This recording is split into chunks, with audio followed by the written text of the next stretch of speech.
Chapter 18. The Freetown. My life was nowhere in particular in the early 90s. I was back hanging around in Stoke again, mainly for the match. Even the team was languishing in the lower divisions. Nights out in Hanley were vibrant, and drug abuse amongst the locals was rife. I started to work the doors, a precarious occupation, but somebody had to do it. It was there that I got to know the Freetown and Jed. This next small section of words have been written by Jed himself. I knew of Jasper before I had met him, by reputation and the fact that we had many mutual friends. We'd see each other around and say hello. We first met properly working on the door of a mate's club. I'd been working there every Friday, and this particular time Jasper and Walters were helping out. I had never been involved in football.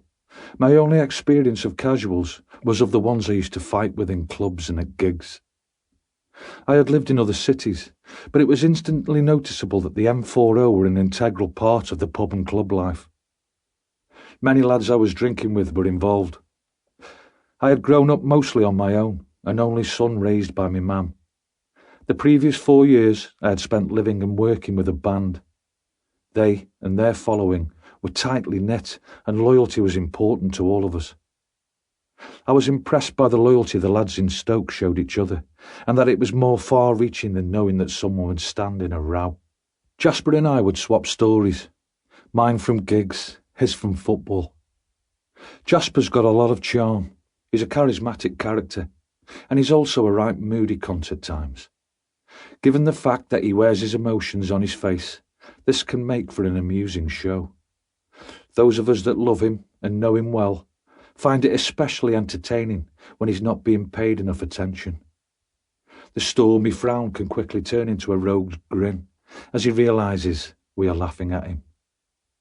If he calls you a friend, his expectations are rigid and high. He knows his own mind and what he expects from each of his mates, and it differs depending on the person. One thing is guaranteed: whatever his expectations, reciprocation is without question. There were 3 key moments in the first 2 years that I knew Jasper. One of the first matches I went to was at home, and about 200 of our lot waited outside the away end. "Jedi, I don't like it when it's big numbers like this. Let's you and me slip down one of these side streets, see if we can't have a little guerrilla attack on about 5 or 6 of them." We didn't find any, but I'd been bitten by the bug and was well and truly infected. Around this time we were working on the door of the Freetown club most nights and spending a lot of time together. One afternoon we were drinking in Minstrels. Jasper was talking about his tour of duty in Northern Ireland and made a comment about Fenians. It was time to approach a potentially touchy subject. I asked if I could have a word with him outside. "Jasp, I like you and I respect you. I think you and me could be really good mates. But there's something we need to get out of the way. I'm a Fenian. I'm a Catholic boy from a mixed family in a Protestant town just outside Belfast. I came over here when I was a lad, but I'm a Mick, mate." His heavy brow got a touch heavier, and he stroked the top of his head. I thought to myself, I'm either all right, or I'm going to be fighting like fuck here. "You've got no idea how much I respect you for bringing me out here and telling me that, mate," he said. "Let's get inside and get a drink in us." The weekend of the Good Friday Agreement was signed. He called me, and we shared the hope of peace. I spent the summer of 1991 in Ibiza, and I came back in quite a bit of bother. I'd had a nervous breakdown brought on by my activities and excessive drug and alcohol abuse. When I got back to Stoke, I spent 2 days in a chair at Brunty's flat, saying fuck all. Brunty and Stan had talked me into going up to the left bank to see the lads. As I walked into the bar, Jasper was straight up to me, full grin on and hand outstretched. He shook my hand and gave me a hug. There was a £20 note in his hand. He whispered in my ear, "Get around in and keep your head up." It was one small thing, but at the time it was like being given a new spine. We now live at opposite ends of the country, but each knows that, when needed, the other on the end of the phone is guaranteed. The Freetown represented different things to different people, affectionately known by some for free-for-alls and to others as the bar in Star Wars where the scum of the galaxy hung out. For a couple of years, it was home to us. We had gone there before when it was a gay club called Excalibur. Friends of ours had done acid house nights there. When it first opened, the door staff were me and Jasper. The people that owned it had previously run an arts club. Unfortunately, they thought they still were running an arts club. They decided Friday night was reggae night and had begun booking bands that had played their previous venue. Great acts like African Head Charge. The first night we were on the door when 5 rastas from Cobridge came in. They said they weren't paying to get into a reggae night. We told them they were paying or leaving. They left. In an effort of diplomacy, we spoke to them outside and told them that we knew they were the boys in their part of town, but this was our club, and if they wanted to be treated with respect, they had to show it first. The lads had not started frequenting the club yet, and this small incident plagued us until the club was shut down nearly 2 years later. The lads began using the place Fridays and Saturdays, so we got to increase the door staff. The 2 of us were joined by Tyrone, Walters, Stanner, Andy and Hutch from Liverpool, as well as our lot and assorted businessmen of our acquaintance from various parts of the city and various criminal backgrounds. We had bikers, rastas, students, prostitutes, drug dealers, thieves, leg breakers, young villains, old villains, general nutters, and virtually every estate or local hardman. Basically, everyone that was barred from everywhere else. The club had 3 self-contained bars and a dance floor. We only really had one door rule. If you could walk through the door, you were in. One night some old villains were rowing with me and Walters. The old Bill arrived and said that we had all the shit of the city in our club, and they thought that we were doing a good job. The clientele were outcasts everywhere else, but respected us because we showed them respect, but never took shit. As the club became our second home, we would go in on a Thursday and leave on a Monday. Me and Jasper would be back Monday afternoon, so Brunty, who had taken over the kitchen, could practice his chef skills, and we had at least one good meal a week. The Freetown was a place we will never be able to repeat or forget, even though we can't remember half the nights we had there. There wasn't an area of the club that the lads didn't have carnal knowledge, or at least a very moment of pure sleazing. The original owners were sidelined, and friends of ours took the reins. But a combination of a race war that wasn't, and certain elements of the police top brass, meant it was closed less than 2 years after it opened. For those too young to have gone through its doors, it is a local legend. The club Lucifer went to on his nights off. For those of us that lived it and loved it, it always brings a smile and that kind of laugh that starts a bit dirty and ends up somewhere in your past. Thank you for those words, Jed. The Freetown was an incredible learning curve. I averaged at least 3 or 4 individual fights a night, and that was without the major disorder when it was all hands on deck. In such situations you rely on your instincts and the support of a flanking wing forward. On one occasion, in a part of the club's darkest history, and during a terrifying night of racial tension, my back was covered by a young pool hustler called Slugger Smith. Slugger was a young lad from LA, Longton area, who resembled a mixture of Brad Pitt and Shaggy off Scooby-Doo. Slugger may have echoed their animation, but pound for pound he could more than punch his weight. He became an integral part of the Freetown and its legend. We were surprised at its high profile and popularity, and could feel a desire of our turf building among a certain element on the other side of town. I don't think it was ever a racial thing on either behalf.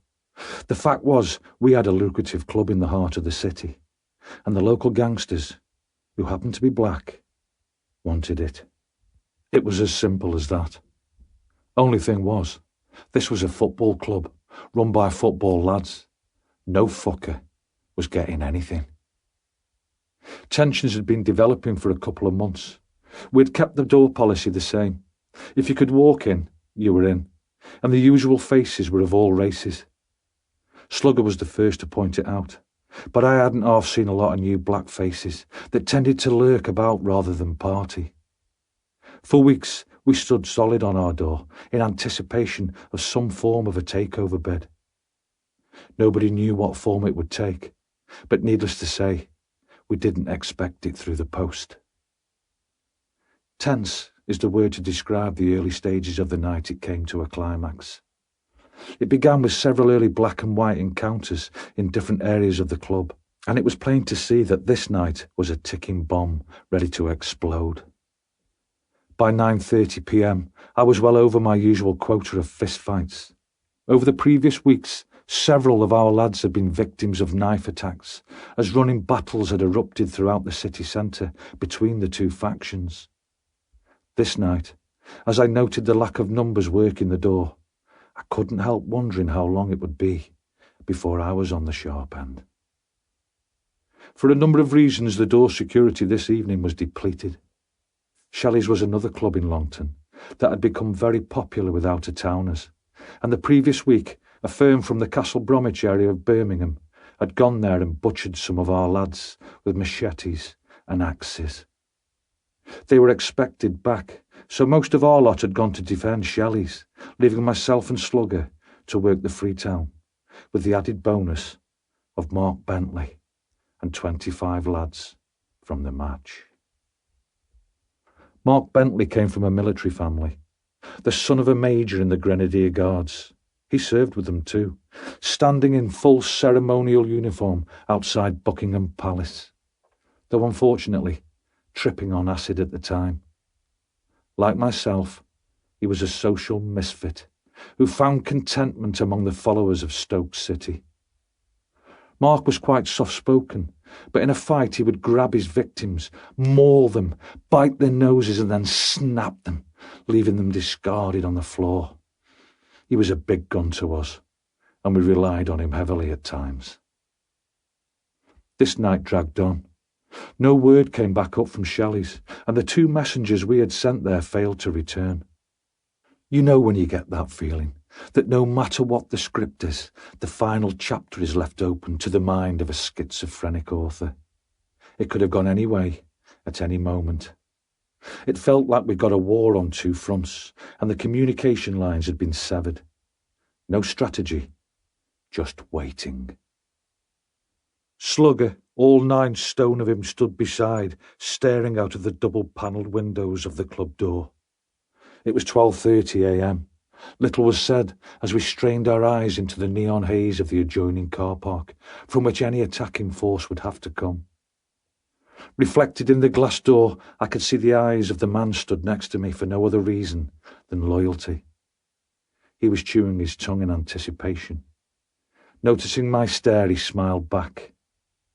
In the words of Slugger, as you can well imagine, after catching Jasper's glance in that reflection, my palms were feeling manky, but I was ready to face whatever was about to happen. Jasper and I were facing the glass doors, oblivious to anything that might be happening inside. Such was our concern for whatever may manifest itself from the night. When they first appeared over the top of the inclined car park, it resembled a scene from a zombie movie. Silhouetted dreadlocks swayed to the motions of men with a mission. They numbered 30, and we had roughly 20 seconds to make our decision. I resumed my position, chin in, mouth shut. As they got closer, it was immediately apparent that they had come tooled up. Luck had it that 2 of the Dietz brothers were leaving one level of the club to reach another. They passed us and got the immediate call to arms going as they headed to the Groove Bar and Bentley. They had chosen a match day to bring it on, and the lads were already on the ball. 2 oversized black lads pushed their way inside the doors. "What do you want?" said Jasper, cool as ever. Their reply was simple and direct. "Where's Walters? Where's me man Walters?" With Walters nowhere about, I knew that the next best thing for them would be me and Jasper. Almost together, without acknowledging each other, we let out a roar and charged the 2 men, back out of the door with all our might. As we surged forward, moving them towards the street, the mob outside crammed into the doorway to meet us. The weapons thrust inside the club varied from machetes to potato peelers, and they had come to use them. In a brief moment of fear, Jasper and I realised the massive danger. A stool used by the cloakroom attendant was quickly obtained and launched into the doorway as we clambered to push the doors shut. This we managed to do for a brief moment, as reinforcements from within the club surged to our aid. The mob outside stepped back to let one of their own launch a huge slab of concrete into the glass, which held firm, holding the slab suspended inches from our faces. "Come on!" Stoke's firm exited the club in a tsunami of aggression and ran headlong into the knife-wielding Rastas. We numbered 27, and in the first few moments were reduced to 25 as 2 of our number went down. It was difficult to gain any ground and push them back towards the car park. As determined as the Stoke lads were, they now had to stave off the Rasta men and somehow get the injured back through the doors into the club. As the fight continued without let-up, 50-odd men used whatever they could to batter their enemies. Retreat or submission was not on either agenda. It wasn't a pretty sight, and most of the blood spilt was ours. Cue the man-giant himself, Mark Bentley. Mark had left the club from the Groove Bar at the rear and had run down a set of fire stairs onto a car park and strode into view, carrying half a pool cue. Seeing Bentley filling the huge gap to the left of me was the tonic I needed, and the squaring up ended with a sweet punch that I landed on the jaw of a bearded Rasta, dropping him to the floor. Bentley, in his usual ambling manner, walked into the middle of the debris-littered street and without saying a word raised the thick end of his pool cue high above his 6'6" frame and crashed it down with all the might his 22-stone body could deliver over the head of one of their men, who was in the throes of taking a second swipe across the back of Boomer's head with a knife. The man collapsed in a crumpled heap. Bentley casually walked amongst the feud, picking targets and delivering the same swift punishment. He resembled a toddler hammering pegs into a board as each of his victims disappeared on impact. He had the edge now, as little or no interest was shown in him by any of the black firm. They were fighting for their lives. Not for the first time in our history, Mark Bentley had turned the tide, rotating a serious threat to a full, "Come on then, you cunt! You fucking wanted to, yeah? Come on!" The fight was being pummeled out of them, and those that could fled. A bit of a sad way to end an era, really. The Freetown was loved by everyone, sober enough to make the 2 steps from entrance to foyer unaided. But after that final battle, the place was closed down, leaving the social misfits from our town with nowhere to call home. Thanks for those words, slugs. Life did go on without the Freetown, and within weeks we had found our new HQ, a terraced backstreet pub called the Stoke Inn. To the single or estranged lads amongst our firm, there was always room at the inn, with Carter and Slugger taking up residence immediately. It was a home from home with a quality gentleman's evening every Thursday. Sadly for me, it was the last Stoke-on-Trent address I would ever live at. Stoke was my home, and my family were football hooligans with an unhealthy liking for unruliness at the match and uptown, and a festering cocaine habit. I awaited one last Crown Court trial before making my move. Not guilty! Relieved and tired, I took the jury's decision as my last chance, my final reprieve. I left Stoke in 1994 after spending the best part of a decade living in lawless animation. I was tired of it all, and slipped away unnoticed to another town. It was not hard to figure out. Stay in this life you've chosen and end up in prison, or even the morgue, or say goodbye one last time. If you feel I exaggerate, the following chapter is devoted to 3 immortal characters who did not make it.